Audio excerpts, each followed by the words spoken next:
Baim Wong dan Paula Verhoeven makin memanas.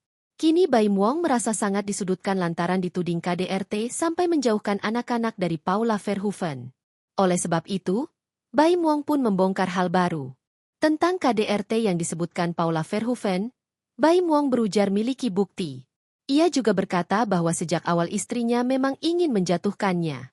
Saya di Juni 2024 sudah bilang sama dia, Paula kamu menggunakan segala cara untuk menjatuhkan aku, ujar Baim di Pengadilan Agama Jakarta Selatan, Rabu, 12 Maret 2025.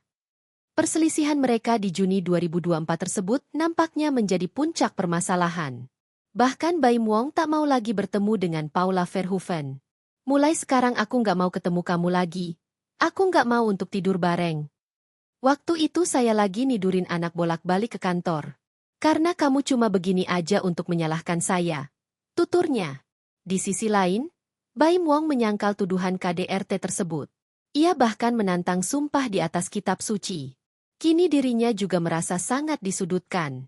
Baim Wong merasa tidak bisa membela diri.